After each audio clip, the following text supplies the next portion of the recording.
Right now, you have 847 followers on Instagram, 312 connections on LinkedIn, a group chat with 23 people in it. And somehow, your brain is quietly falling apart right now, even while surrounded by people. So here's a question nobody thinks to ask. How did ancient humans make friends? Not medieval humans with their guilds and taverns, not ancient Romans with their forums and banquets, not even ancient Egyptians with their festivals and temples. We are going back further than that, 100,000 years, 200,000 years, back when there were no apps, no cities, no writing, no institutions, just people standing in the dirt looking at strangers. The answer changes everything we think we know about loneliness, connection, and why the way you are living right now might be costing you more than you think.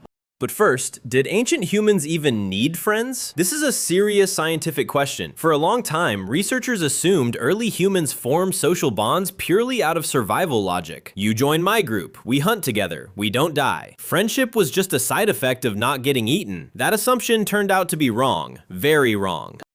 In 1993, Robin Dunbar, an evolutionary anthropologist at Oxford University, published a landmark paper in the journal Behavioral and Brain Sciences. He had been studying the relationship between brain size and social group size across dozens of primate species. What he found was this: the size of the neocortex, the thinking part of the brain, does not correlate with the size of a territory, or the complexity of tools, or how much food an animal needs to find. It correlates with the size of the social group the animal lives in. The brain did not grow so we could think better. It grew so we could manage more relationships. We did not become intelligent and then become social. We became social, and that is what made us intelligent.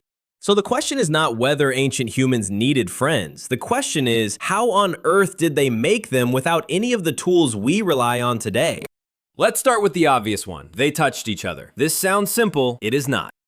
Before language existed in any recognizable form, before music, before ceremony, our primate ancestors bonded the same way chimpanzees and gorillas do today. Physical grooming, picking through each other's fur, removing parasites, pressing close. Not because it was always necessary for hygiene, but because physical contact triggers something specific in the brain. A 2017 study published in the Journal of Neuroscience by researchers at Aalto University scanned the brains of participants using PET imaging before and after social laughter sessions, and found that physical social contact and shared vocalization both trigger the release of endorphins, the brain's natural opioid system, the same chemical that floods your brain when you exercise or fall in love. Touch, in a very literal neurochemical sense, makes other people feel safe. It makes them feel like yours. Ancient humans were essentially giving each other tiny doses of naturally produced morphine every time they sat close enough to make contact. That was friendship at its most foundational. Not a choice, a chemical transaction that the body was built to crave. But there was a problem, a devastating one. In 1993, Dunbar calculated that the average natural human social group is around 150 people. That is what we now call Dunbar's number. And grooming, the one-to-one physical bonding mechanism that worked perfectly for chimpanzees in groups of 50, became mathematically impossible at that scale. To maintain bonds with 150 people through physical grooming alone, early humans would have needed to spend nearly half their waking hours touching each other. That was time they did not have. So the brain invented a workaround, one so elegant it still defines human civilization 200,000 years later. It invented laughter. In 2022, Dunbar published research in the journal Philosophical Transactions of the Royal Society, arguing that laughter evolved specifically as a mechanism to replace grooming at scale. He showed that shared laughter triggers the same endorphin release in the brain as physical touch, but it works across an entire group simultaneously. You can only groom one person at a time, but you can laugh with 10 people at once. 20, a whole fireside circle. Someone made a joke 100,000 years ago, and everyone around the fire felt chemically bonded to each other in the same moment.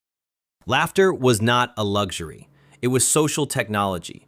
The first tool humans invented that had nothing to do with survival and everything to do with each other.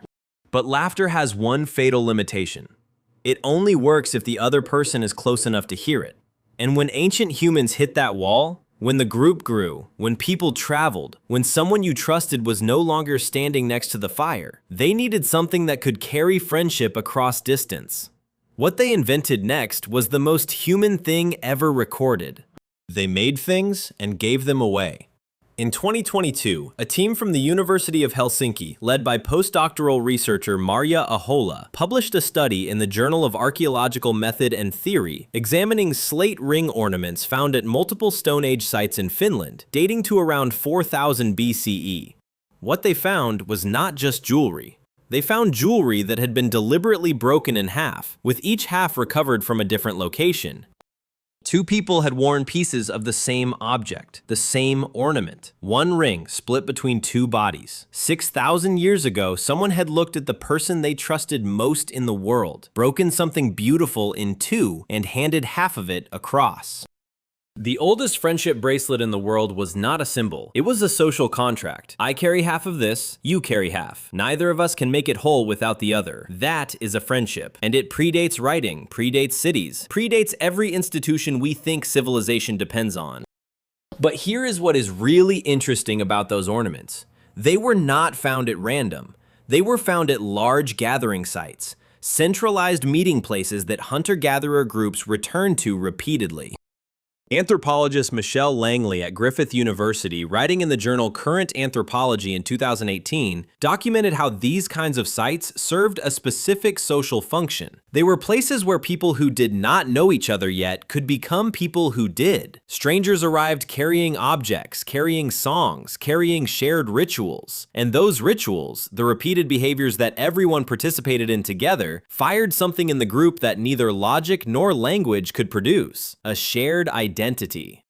When you do the same thing at the same time as the person next to you, your brain stops categorizing them as a potential threat and starts categorizing them as part of you. That is not metaphor, that is neuroscience. And ancient humans discovered it without a single research paper. In 2010, psychologist Julianne Holt-Lunstad at Brigham Young University published a meta-analysis in PLOS Medicine reviewing data from 148 studies covering more than 308,000 people across multiple countries. Her finding was this: people with strong, meaningful social relationships were 50% more likely to be alive at any given follow-up period than those who were socially isolated. The mortality risk of loneliness is comparable to smoking roughly 15 cigarettes a day, not feeling sad about being alone, actually dying from it. The body treats social disconnection like a physical wound, because for 200,000 years it was one. Being cut off from your group out on the ancient savannah was a death sentence. The brain never got the update that said, "You are safe now." It still sends the same distress signal today that it did then. So here is where we have ended up. 200,000 years ago, ancient humans built bonds through touch, through the neurochemistry of physical presence, because the body runs on connection like an engine runs on fuel. Then they invented laughter, a way to bond 20 people at once around a fire, because one-to-one was not enough. Then they made objects and broke them in half and handed the pieces to each other, because friendship needed a physical proof, a token you could hold when the other person was gone. And somewhere in all of that, they developed rituals, shared behaviors that turned strangers into tribe. Every single one of those mechanisms is still inside you. The endorphin hit from a long hug, the warmth of laughing with someone until your ribs ache, the weight of a handmade gift, the comfort of a ritual you share with someone you love. Your brain built those responses over hundreds of thousands of years because connection was the only thing that kept humans alive long enough to become who we are. The problem is not that we lack the technology to connect. The problem is that the technology we have gives the brain the signal of connection without the substance of it. A notification looks like a friend. A like looks like approval. A follow looks like belonging.